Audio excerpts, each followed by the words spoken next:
कि जब भी हम कोई लोगों के साथ कम्युनिकेशन को लाते हैं, राइट? जब भी हम लोगों के साथ कम्युनिकेशन लाते हैं, तो ये याद रखिएगा कि सबसे पहले तो रेपो जमाते हैं।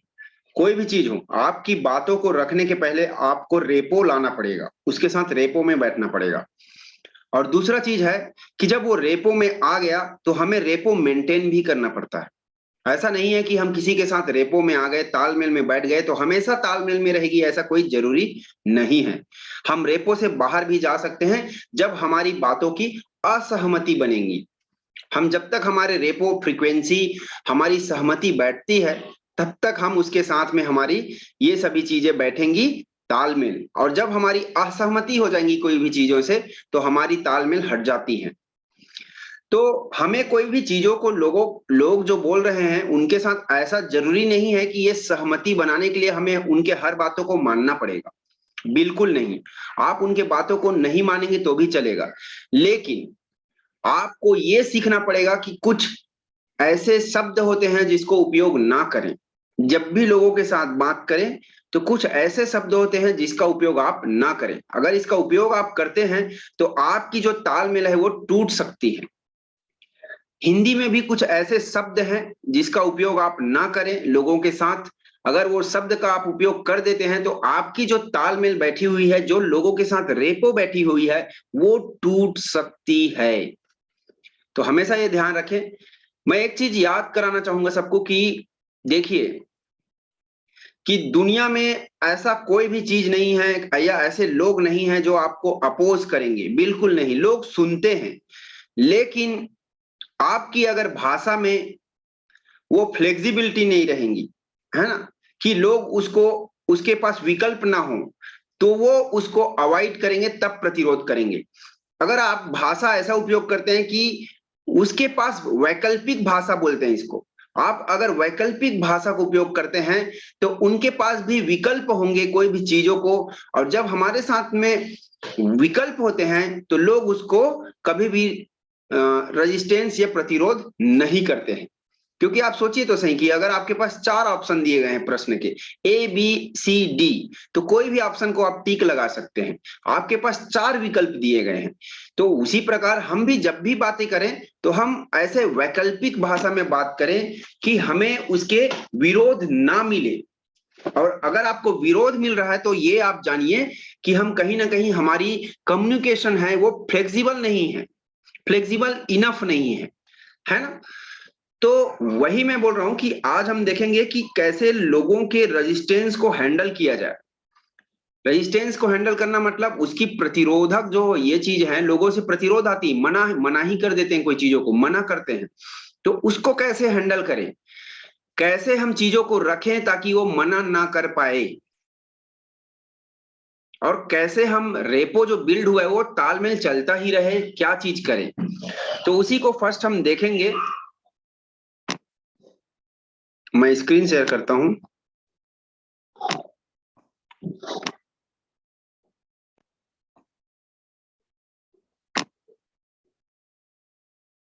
यस, तो देखिए ये स्क्रीन पर आपको दिखाई दे रहा होगा कि जब भी हम रेपो डेवलप करते हैं, लोगों के साथ रेपो में रहते हैं, है ना, तालमेल में हम रहते हैं जब लोगों के साथ, तो हमारी उसके साथ सहमति बने रहती है हर चीजों की। उसकी, उसके साथ हमारी फिजियोलॉजी जो है ना, फिजियोलॉजी जो शारीरिक प्रतिक्रिया है आपकी, वो बैठी रहती है। शारीरिक प्रतिक्रिया ये मैच होती है आपकी, आपकी आवाज है ये मैच होती है, आप शब्दों को भी मैच करते हैं। तो ये मतलब ये नहीं है कि सामने वाला अगर जो भी चीजें बोल रहा है वो सभी चीजों में हम हाँ बोले, ये बिल्कुल नहीं है। अगर सभी चीजों में हाँ बोलते हैं तो ये ऐसा नहीं है कि उसके हर चीजों को हाँ बोले। तो हम, क्या ऐसी चीजें हैं कि उसको ना भी बोल दें? क्या हमारे पास कुछ ऐसे ऐसे रास्ते हैं जिसको ना बोले? तो अधिकतर आप देखेंगे कि हम कुछ शब्द ऐसे लिख रहा हूं मैं जिसको आप देखिएगा कि हम जब भी उसकी उपयोग करते हैं तो देखिए, मान लीजिए कोई बात कर रहा है कि मैं पानी पानी जो है, पानी 4 लीटर एक स्वस्थ आदमी को पीना चाहिए। स्वस्थ आदमी को हर दिन पीना चाहिए। ये एक स्टेटमेंट है, ठीक है, एक स्टेटमेंट दिया जा रहा है एक आदमी ए के द्वारा, ए आदमी के द्वारा। और अगर आप इसकी प्रतिक्रिया करते हैं तो कैसे करेंगे? मान लीजिए आपको लगता है कि 4 लीटर नहीं 3 लीटर ही पीना चाहिए, ऐसे आपके मन में आ रहा है, आपको ये चीज को मना करना है, तो आप कैसे करेंगे? हम दिक्कत कहाँ होता है कि हम ये शब्द ऐसे उपयोग करते हैं कि ये गलत है, ये नहीं, ये गलत है। ऐसे चीजों का हम डायरेक्ट उनके मुंह पे बोल देते हैं, तो इससे हमारी तालमेल उनसे बिगड़ जाती है, तालमेल है वो टूट जाती है। और यही कारण है कि लोग इसको आपको, अब कितना भी चीज आप बोलेंगे उसको वो पसंद नहीं करेगा। इसलिए हमें क्या करनी चाहिए, ऐसे शब्द हैं डायरेक्ट मना नहीं करना चाहिए आपको, डायरेक्ट मना नहीं करना चाहिए कोई भी चीजों को। तो क्या करना चाहिए, ऐसे भी नहीं बोलना है कि कुछ शब्द होते हैं लेकिन, किंतु, परंतु, चूंकि, यद्यपि, ये सब हिंदी के वाक्य हैं। यद्यपि, यद्यपि, है ना? तो ये सभी शब्द ऐसे हैं कि ये आप यूज कर रहे हो तो ये मना ही करने जैसा है। जैसे कि मैं अगर एक प्रश्न यहां पर अब मैं अगर लूं, आप देखिए इसी को मैं आपको बता रहा हूं कि अगर पानी 4 लीटर एक स्वस्थ आदमी को हर दिन पीना चाहिए, राइट, ये अगर एक आदमी बोल रहा है और उसके वाक्य को आप ऐसे बोल देते हैं कि ये देखिए, पानी 4 लीटर आपको पीना चाहिए, परंतु, आप जब परंतु बोल देते हैं तो याद रखिएगा उस शब्द उस वाक्य के बाद में अगर परंतु भी बोलते हैं तो ये पूरा उसका मतलब यही होता है कि सामने वाला मेरे बात को नहीं मान रहा है, सामने वाला नहीं मान रहा है, इसका यही मतलब है। इंग्लिश में बट बोलते हैं, बट, लेकिन। आप सोचिए तो सही, कोई वाक्य को करके देखिए, आप अपने बच्चे को बोलिएगा, आप अपना बच्चा खुद कुछ जिद कर रहा है, कोई ये चाहिए, मैं दिला दूंगा लेकिन, ऐसे बोले तो बच्चा जान जाता है कि ये नहीं दिलाने वाला है। ये शब्द ही ऐसा है, लेकिन, परंतु, बट, ये शब्द ऐसा है कि इसका अगर उपयोग करेंगे तो उसके सबकॉन्शियस माइंड में ये चीज चला जाता है कि उसको लगने लग जाता है कि ये मेरे अगेंस्ट है, मेरे विपरीत है। तो इसलिए ये भाषा का कभी भी उपयोग ना करें, परंतु ये लगाए ही ना, लेकिन, परंतु, चूंकि, बट इंग्लिश में है, बट, ये सब लगाओगे तो ये निगेटिव चीजें हैं, ये सभी निगेटिव उत्पन्न करती है हमारी सबकॉन्शियस माइंड में। परंतु करके बोलेगा तो वो सावधानी से उसको सुनना चालू कर देगा। बट, लेकिन, ये सब बोलोगे तो ये हम वो जान जाता है, लेकिन ऐसे बोलोगे तो वो जान जाता है कि कुछ इसके विपरीत बोलने वाला है। इसलिए जब ये शब्दों का उपयोग करोगे तो वो आदमी अगर आपके साथ तालमेल बिठाया है वो टूट जाएगा, वहां पर आपको और उसका तालमेल रेपो मेंटेन नहीं हो पाएगा।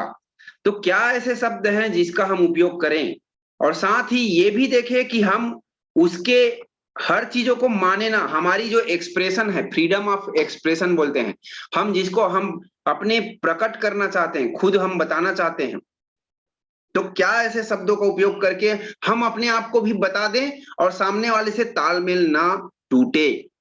तो इसके लिए कुछ वर्ड्स हैं, ये चीजें हैं, ये बहुत ही सबकॉन्शियस लेवल में तैयार किया गया है।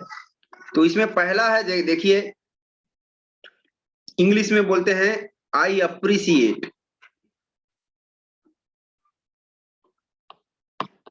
एंड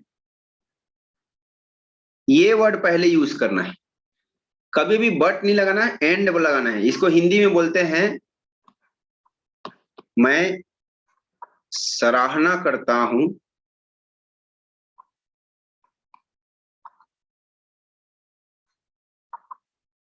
और उसके बाद अपना सेंटेंस बोलिएगा। वो किंतु हटा के उसके जगह में ये लगाइएगा, परंतु लेकिन जो भी है उसके जगह में हटा के आपको ये लगाना है, ये शब्द लगाना है। आप जैसे वही बोल रहा है कि मान लीजिए एक आदमी बोला है कि 4 लीटर पानी हर दिन एक स्वस्थ आदमी को पीना चाहिए। आप इस स्टेटमेंट से अग्री नहीं करते, आप सहमत नहीं करते, आपकी सहमति इससे नहीं बनती है।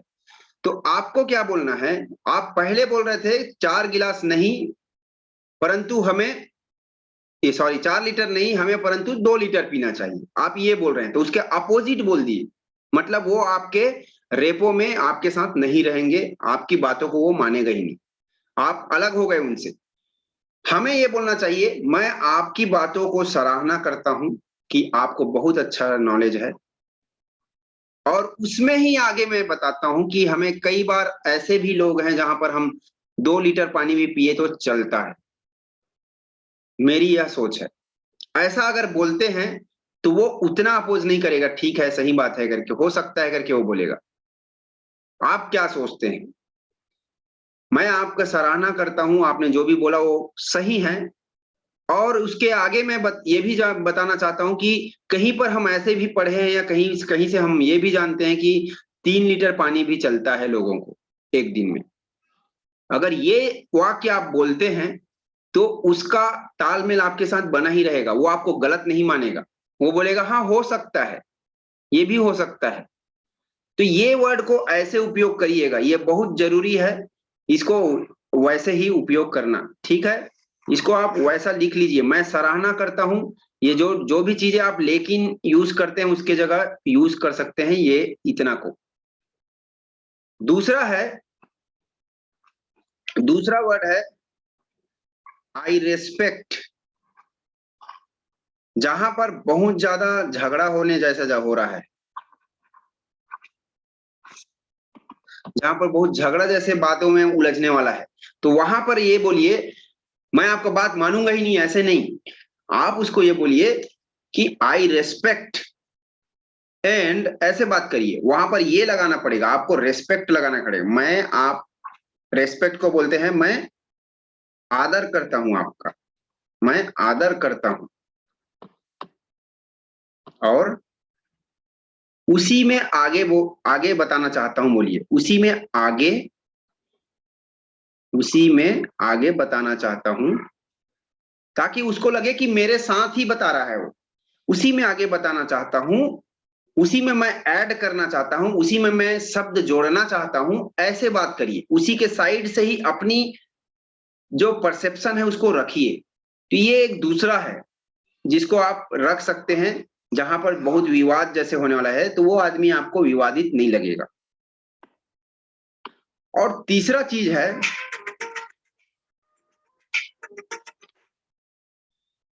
तीसरा चीज है यहां हम देखेंगे कि तीसरा शब्द होता है आई अग्री एंड। आपको ऐसा लग रहा है कि हम मेरी सहमति यहां पर नहीं बन पाएगी, मैं किसी चीज को डायरेक्ट मना करना चाहता हूं, तो आप ऐसे मना करिएगा, मैं सहमत हूं और मेरे कुछ नजरिए हैं, ऐसे बोल दीजिए। मेरे कुछ नजरिए हैं इसमें, इसमें जिसे मैं बोलना चाहता हूं ये बोल दीजिए।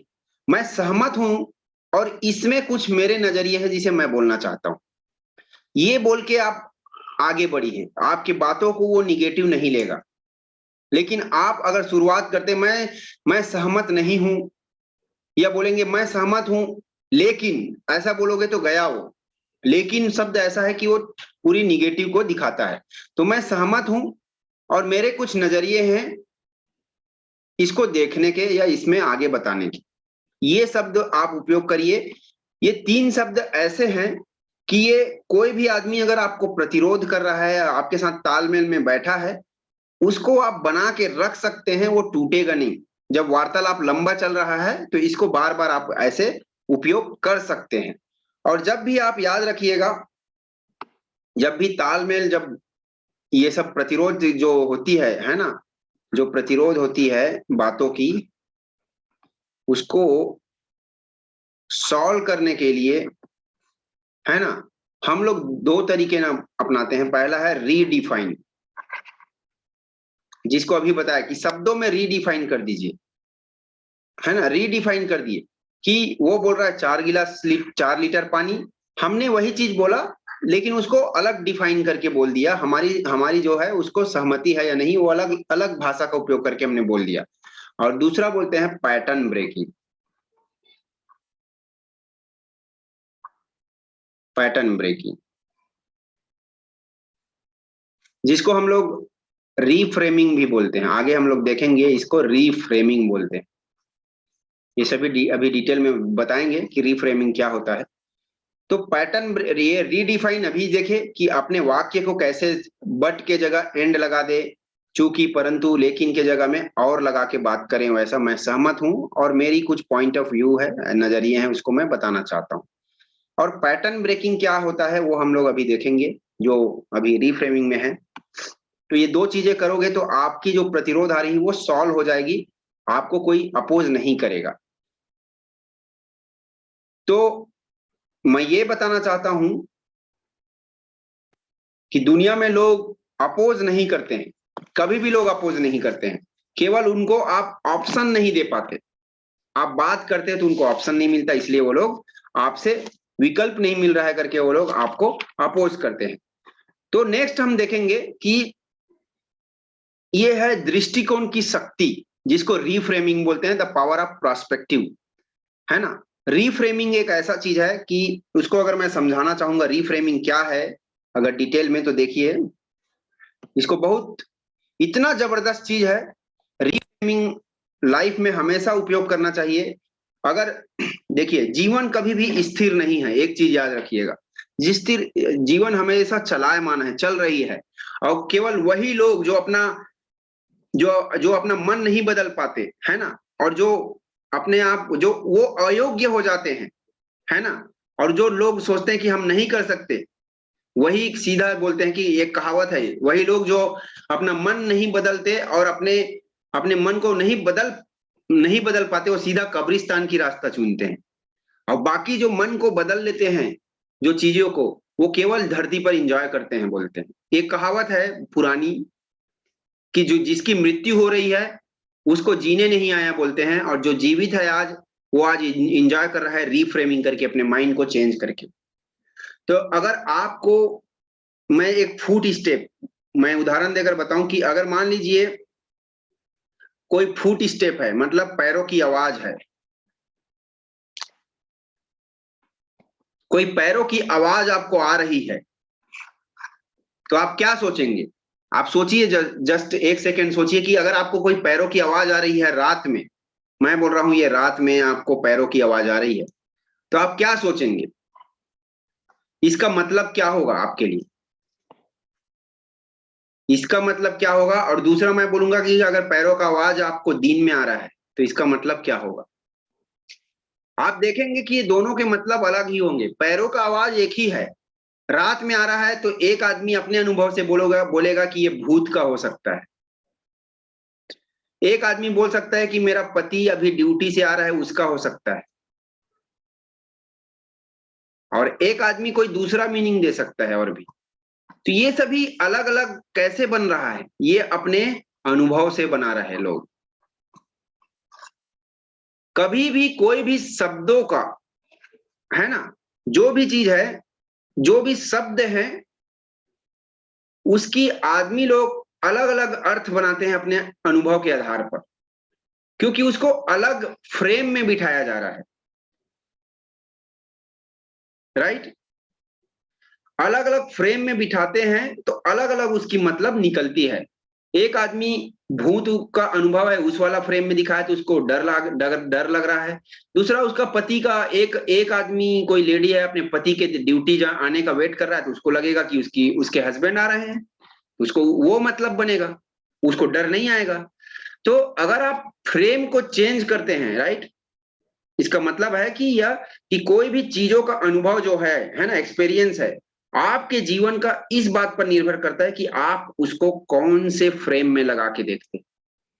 कोई भी शब्द है उसका मतलब इसी पे ही आपके जीवन में निर्धारित होता है कि आप कौन से उसको फ्रेम में लगाते हैं।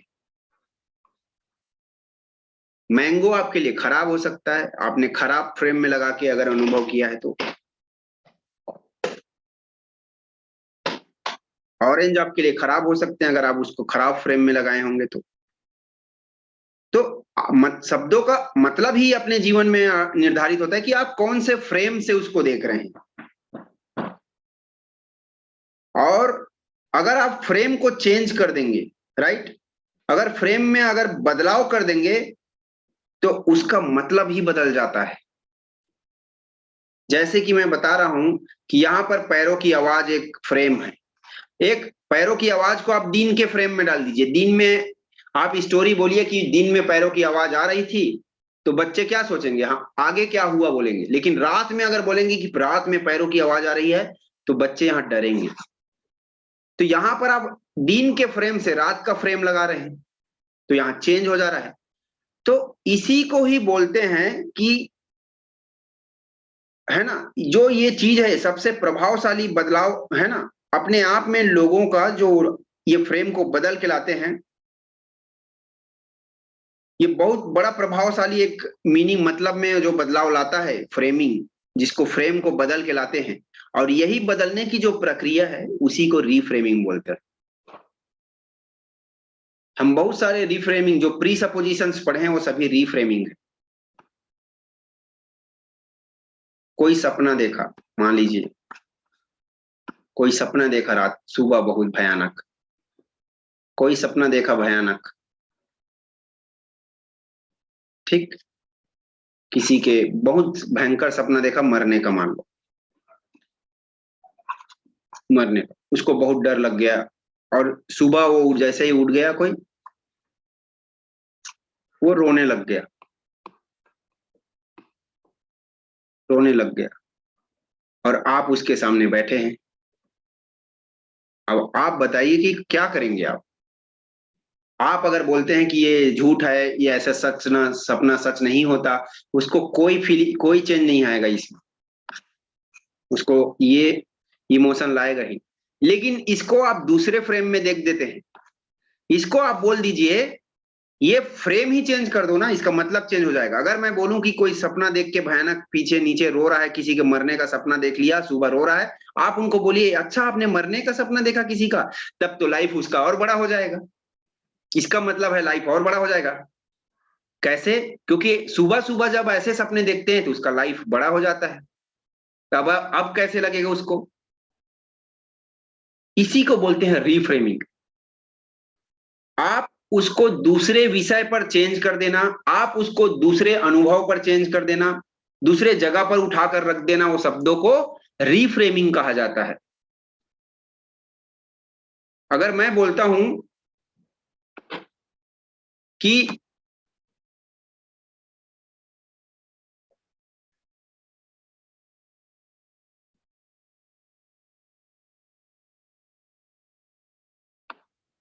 आप अगर मान लीजिए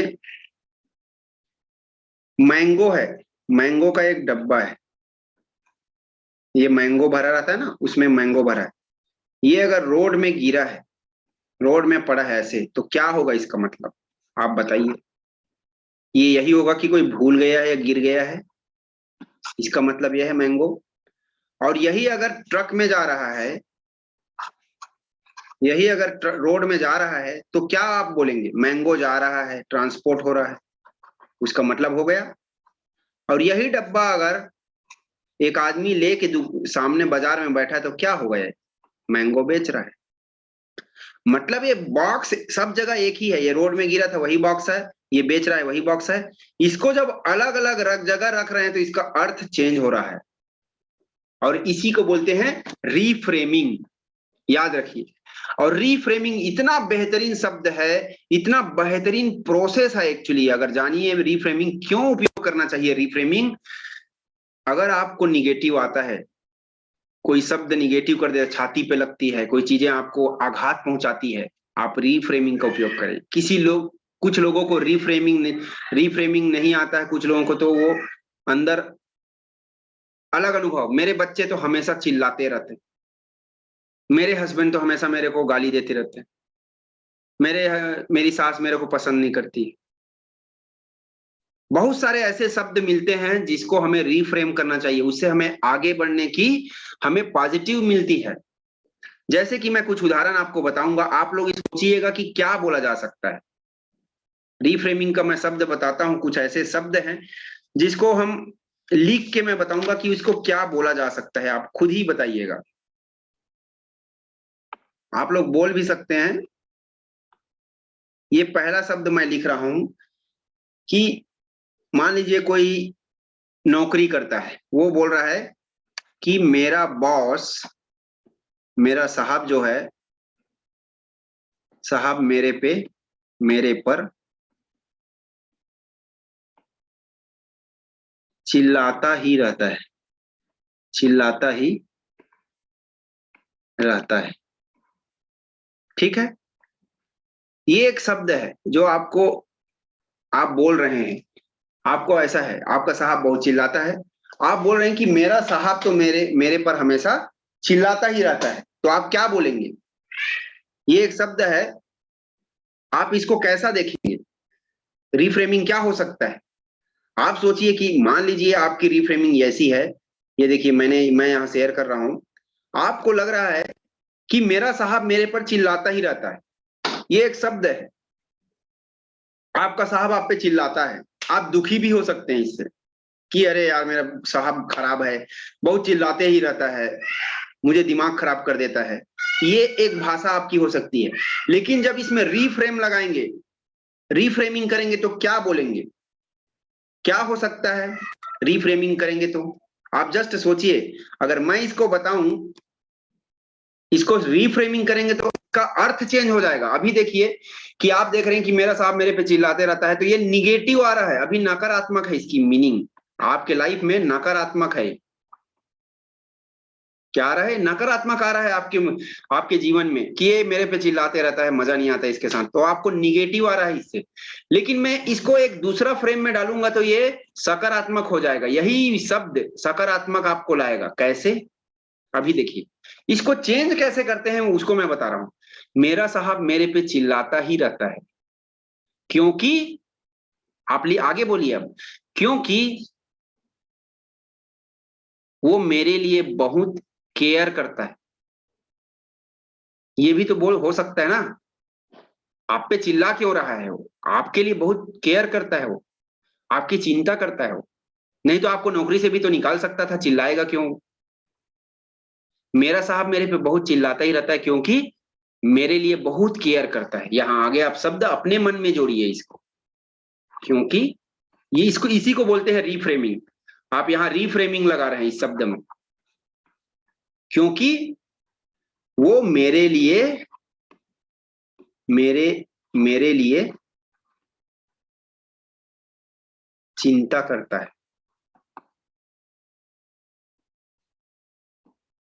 समझ रहे हो, ये शब्द है, ये रीफ्रेमिंग है। ये निगेटिव दे रहा था, अब ये दोनों को बोलिए आप, अब आपको नकारात्मक नहीं आएगी। मेरा साहब मेरे पर चिल्लाता ही रहता है क्योंकि वो मेरे लिए चिंता करता है। और इससे बड़ा चीज और क्या चाहिए, किस ऐसा बॉस कहाँ मिलेगा। अब देखिए, आपको ये शब्द सकारात्मक हो गया आपकी लाइफ में, अब यहां से आपको टेंशन नहीं आएगा। समझ रहे हैं। दूसरा वाक्य हम लेते हैं कि रीफ्रेमिंग दूसरा देखिए, लाइफ में हर चीज ऐसी है, ये आपके साहब के साथ हो गया, आप कोई भी फैमिली मेंबर हो, ऐसा लगता है कुछ आता है निगेटिव, तो ऐसा रीफ्रेमिंग करिए। दूसरा शब्द मैं बोलूंगा, उसे आप थोड़ा सा आप अपने तरीकों से भी आप कर सकते हैं। तो उसे यह करिए कि मुझे इस साल 40,000 रुपए का इनकम टैक्स ज्यादा देना पड़ा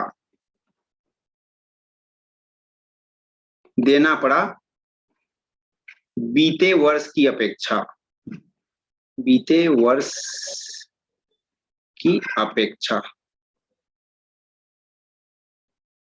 ये एक शब्द है, आपको अच्छा नहीं लग रहा है क्या यार, मुझे इस साल ज्यादा टैक्स भरना पड़ा मुझे बीते वर्ष की अपेक्षा। ये एक शब्द है जो आपको निगेटिव आ रहा है, साला पूरा टैक्स ही बर्बाद कर दे रहा है, हमारा जितना इनकम है उसको पूरा टैक्स में जा रहा है। लोग ऐसा अधिकतर बात करते हैं, सैलरीड पर्सन है, 40,000 में ज्यादा पटाना पड़ गया टैक्स, प्रॉपर्टी टैक्स दे दिया किसी के, कोई अर्निंग किया ये। अब इसको हम रिफ्रेमिंग करेंगे तो आप भी सोचिए कि अपने तरीकों से कैसे बोलेंगे। इसको जब रिफ्रेमिंग करेंगे तो इसका मतलब अलग हो जाएगा। देखिए, हर वो शब्दों के मतलब अलग हो जाते हैं जब आप रिफ्रेमिंग करेंगे, हर वाक्य के मतलब अलग हो जाते हैं जो रिफ्रेमिंग होता है। तो इसी को बोलते हैं रिफ्रेमिंग। आप करना सीखें, उससे आप कभी निगेटिव, आपके नकारात्मक चीजें कभी नहीं आएंगी। आपको कोई गाली देगा वो भी आपको अच्छा लगेगा, क्योंकि उसमें चिंता आपके लिए छुपी होगी, केयर आपके लिए छुपी होगी।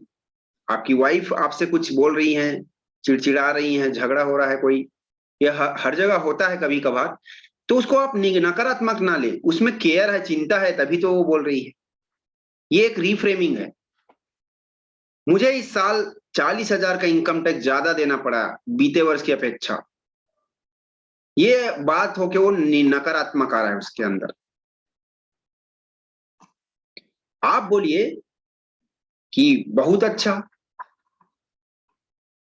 बहुत अच्छा, क्योंकि आपने इस साल ज्यादा पैसे कम, अवश्य ज्यादा पैसे कमाए हैं, अवश्य ज्यादा पैसे कमाए हैं बीते बीते वर्ष की अपेक्षा। ये बोलिए उसके साथ, इनकम टैक्स आप क्यों ज्यादा दोगे, पैसे भी तो ज्यादा कमाए हैं ना। बहुत बढ़िया, अवश्य आपने इस साल ज्यादा पैसे कमाए हैं बीते वर्ष की अपेक्षा, इसलिए आप 40,000 रुपए टैक्स ज्यादा दे रहे हैं। ये आपको पॉजिटिव देगा, मैसेज सकारात्मक देगा।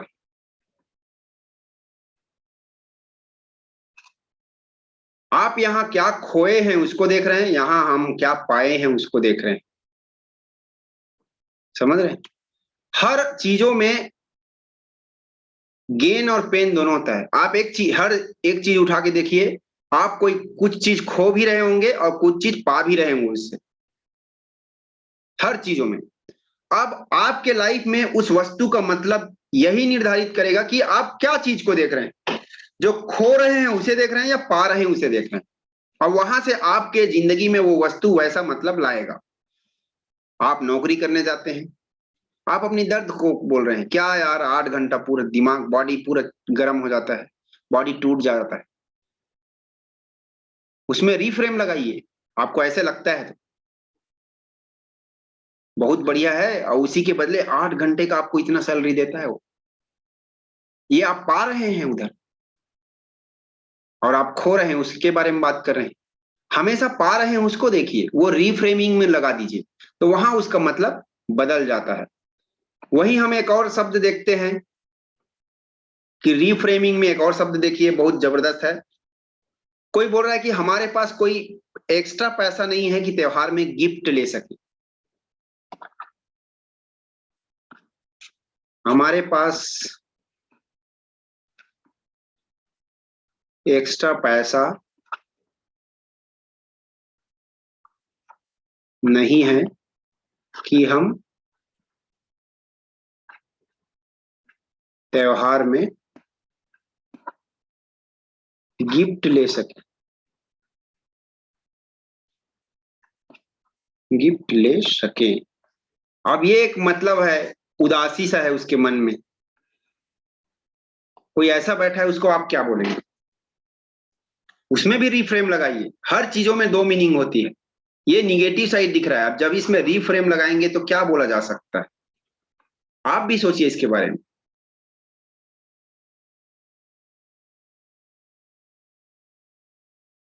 आप बोल सकते हैं तब तो आपको सहज ढंग से ये त्योहार मनाना चाहिए और आपको पर्सनली कुछ ऐसा बनाना चाहिए कि लोगों को दिल से लगे और इस क्षण को हमेशा याद करें। आप ये बोल सकते हैं, आप ये मत जताइए उनको कि पैसा नहीं है, हाँ यार पैसा तो चाहिए। ऐसा क्यों? उसको और आप छोटा दिखा रहे हैं। आप उनको ये बोल सकते हैं, तब तो आपको बहुत सहज ढंग से ये मनाना चाहिए। आप कुछ अपने पर्सनली कुछ ऐसा बनाएं इसको, इस त्योहार को, कि लोगों को पर्सनली दिल से लगे और इस क्षण को हमेशा वो याद रखे आपके लिए। तब उसका ब्रेन सोचेगा कि कैसे पर्सनली मैं और क्या कर सकता हूं।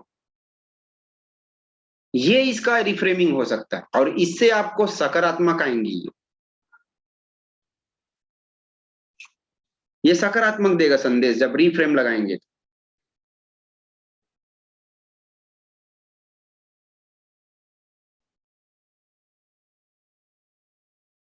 कहीं हम ऐसे होता है कि कोई आदमी बोलता है कि हर बार मैं जब भी काम करता हूं बड़े चीजों का सोचता हूं, हर बार। ये चौथा बता रहा हूं मैं। कोई आदमी बोल रहा है हर बार मैं जब बड़े काम करने को सोचता हूं तो असफल हो जाता हूं, असफल हो जाता हूं। ये बोल रहा है, ये एक निगेटिव है, नकारात्मक संदेश दे रहा है। यह जो बोल रहा है वो नकारात्मक बोल रहा है। अब इसको रीफ्रेम लगाएंगे तो कैसे बनेंगी, इसका मतलब चेंज होगा। क्या रिफ्रेम लगा सकते हैं इसमें? ये तो बहुत बढ़िया है, यह तो बहुत बढ़िया है, यहां से चालू करिए। यह तो बहुत बढ़िया है, बहुत बढ़िया है। कैसे?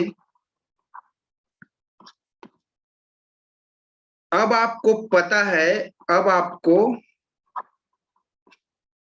आपको पता है कि भूत काल में क्या चीजें आपको ट्रिगर करता है, क्या चीजें आपको ट्रिगर करता है, उत्तेजित करता है और आपको असफल बना देता है, और आपको असफल बना देता है, बना देता है। ऐसा बोल सकते हैं हम। यह तो बहुत बढ़िया है। अब आपको पता है भूतकाल में क्या चीजें आपको ट्रिगर करता है, उत्तेजित करता है और आपको असफल बना देता है। आपको उन्हीं चीजों को ढूंढ के उसका सलूशन ढूंढना चाहिए। ये है, ऐसा बात करेंगे तो वो बहुत अच्छा पॉजिटिव मैसेज देगा। इसमें वो बोलेगा कि मैं अभी कभी भी मैं अब का बड़ा काम नहीं सोचूंगा, मैं फेल हो जाता हूँ, बोल रहा है। इसमें वो बोलेगा कि फिर से चल देखते हैं उस काम को। तो मैं ये बोलना चाह रहा हूं कि हर चीजों में रीफ्रेम लगाया जा सकता है। कोई भी चीजों में आप रीफ्रेम लगाओगे तो उसके अर्थ ही चेंज हो जाते हैं। और रीफ्रेम के दो तरीके होते हैं। रीफ्रेम दो तरीके होते हैं। एक बोलते हैं कंटेक्स्ट, इसको बोलते हैं संदर्भ में, ठीक। और ये बोलता है कंटेंट।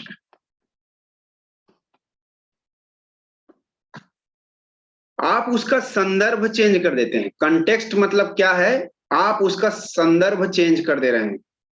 कैसे?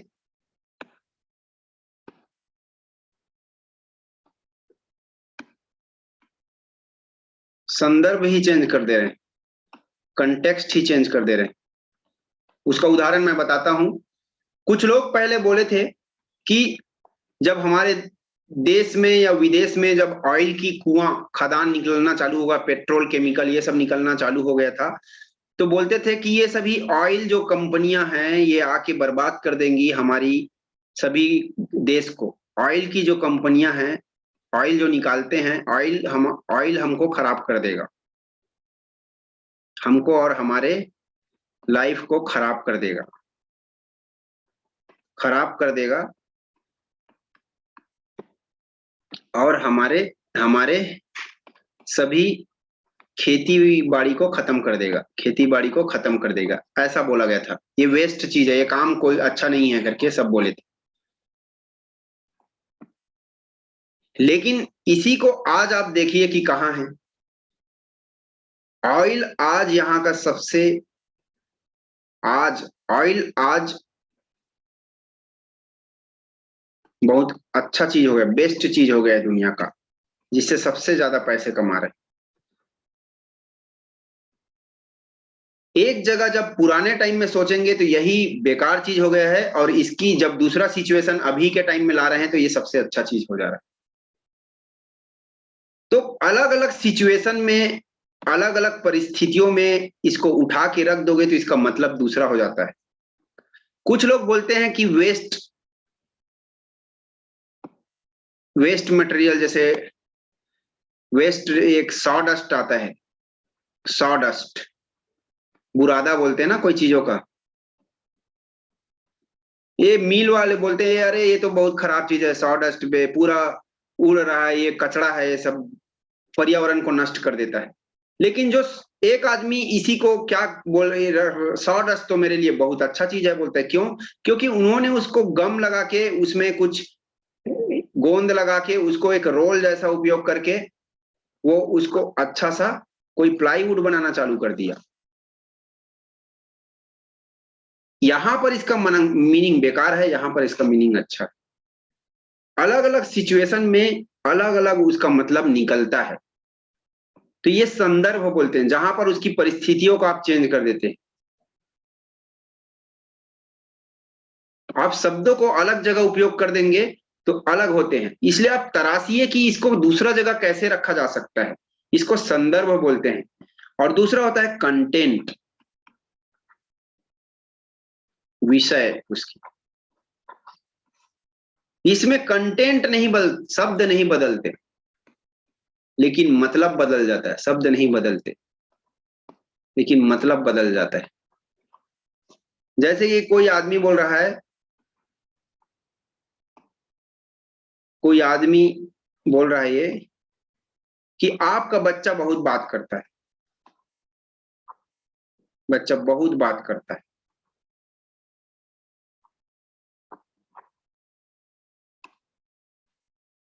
ये एक संदर्भ में बात कर रहा है और उसको पसंद नहीं आ रहा है। लेकिन इसी को दूसरे संदर्भ में अगर बात किया जाए, सकारात्मक इस विषय में, कंटेंट में बात, आपका बच्चा बहुत बात कर सकता है, करता है, ये बहुत बड़ा आगे जाकर स्पीकर बन सकता है। ये इसकी दूसरा कंटेंट है। इसको ऐसे भी बोला जा सकता है, आपका बच्चा बहुत बात करता है, आपका बच्चा आगे जाकर एक स्पीकर बन सकता है। ये भी तो है एक। आप उसके निगेटिव चीजों को देख रहे हैं, बहुत बात करता है। आपका बॉस बहुत, कि आप बहुत खड़ूस हैं सर करके, मैं उसको लग रहा है कि अरे यार मैं बहुत खड़ूस हूँ, सम टाइम मुझे बॉस ही बोल रहा है। बॉस अगर आपको बोल रहा है कि सम टाइम मुझे लगता है कि मैं बहुत बुरा बोल देता हूँ लोगों को, ऐसा फील हो रहा है, वो निगेटिव फील कर रहा है, उसको आप क्या बोल सकते हैं? आप बोलेंगे कि हाँ सर आप बुरा बोल देते हैं? नहीं, आप उसको बोलिए कि आप खड़ूस हैं। ऐसा क्यों? ऐसा एक अच्छा भी है सर, क्योंकि आप बड़े बड़े लोगों को हैंडल कर सकते हैं। ये भी एक अच्छा चीज है। उसमें आपने उसका ये कंटेंट में रिफ्रेमिंग, कंटेंट रिफ्रेमिंग कर दिए। तो ये शब्द नहीं बदलते, उसके अर्थ को बदल दिया जाता है उसमें आगे रिफ्रेमिंग करके। इसको कंटेंट रिफ्रेमिंग बोलते हैं। तो याद रखिए कि जब भी आपको लोगों को बात करना है, लोगों से कोई भी चीज मनाने हैं, तो ये याद रखिएगा कि जब हम उनसे बात करते हैं कोई भी चीज, तो पहली चीज क्या है, हम तालमेल बिठाना है उसके साथ। हमें उनके साथ तालमेल में बैठना है। तालमेल मतलब आपको रेपो डेवलप करना पड़ेगा। और रेपो रेपो कैसे डेवलप किया जाता है वो हम पिछली क्लास में देख चुके हैं कि क्या कैसे रेपो बैठता है लोगों के साथ। आप उसके शब्दों को मैच कर सकते हैं, उसके बॉडी लैंग्वेज को मैच कर सकते हैं, उसके आवाज को मैच कर सकते हैं, पेसिंग, लीडिंग, वो सब के बारे में जाने हैं। अब ये सब चीज के बारे में आप आगे जब बढ़ाएंगे तो आप इन्हें, जैसे कि मैंने और भी कुछ चीजें यहाँ बताया है कि कैसे चीजों को मना ना करें, कोई चीजों को मुझे नहीं करना है चीजें, ऐसे नहीं बोला जाता। आप ये चीज बोले, लेकिन परंतु चूंकि ऐसा बात शब्द यूज करेंगे तो आपके साथ वो अग्री करेगा ही नहीं और आपका भी बात नहीं सुनेगा वो। उससे अच्छा ये है कि आप उनको ये बात करें कि देखिए, आप जो चीज कर रहे हैं वो मुझसे मैं सहमत हूं और मैं इसमें आगे बताना चाहता हूं। ये अगर बोलेंगे तो इसको बोल रहा है, ये आपकी एक ज्वाइन कर रहा है आप उसके शब्दों को। और दूसरा होता है पैटर्न ब्रेकिंग। पैटर्न ब्रेकिंग जिसको रिफ्रेमिंग बोला जाता है। आप वहां रिफ्रेम कर दे रहे हो शब्दों को, और रिफ्रेम करने से सामने वाले का अर्थ ही चेंज हो जाएगा, वो आपके साथ तालमेल बना ही रहेगा। अगर उससे कोई निगेटिव चीज आ जाएंगी, ऐसे चीज आ जा रही हैं कि निगेटिव आ रहा है कि आपकी तालमेल टूट रही है, तो वहां पर आप इस रिफ्रेमिंग को बिठा सकते हैं और उससे आपकी भाषा, आपकी कम्युनिकेशन को बहुत अच्छा रख सकते हैं। आप इसको पर्सनल लेवल में उपयोग कर सकते हैं, आपके घर वालों के साथ, आपके भाई के साथ, वाइफ के साथ, माँ बाप के साथ, आपके ऑफिस में बॉस के साथ, कलीग्स के साथ इसको रिफ्रेमिंग जमा सकते हैं। कोई भी उदास बात करता है तो उसको ऐसे रिफ्रेमिंग दीजिए। मैं जब भी काम करता हूँ असफल हो जाता हूँ, आप बोलिए कि असफलता कोई चीज नहीं होती, सभी फीडबैक होता है, चीजों से हम सीखते हैं यार, यही तो कहावत है। आप ऐसे बोलिए, उनको ये चीज अच्छी लगेगी कि चलिए ये है। तो रीफ्रेमिंग बहुत जरूरी है लाइफ में आजकल, नहीं तो आदमी हमेशा निगेटिव ही बात करते रहता है। राइट। तो आज का सेशन हम यही एंड करते हैं और कल और बेहतरीन टॉपिक के साथ मिलेंगे। राइट। तो कल शायद मीटिंग हो या ना हो, मैं जानकारी दूंगा, लेकिन अगले टॉपिक का क्या है वो मैं डिटेल में बताऊंगा। So thank you very much for joining this session today. Have a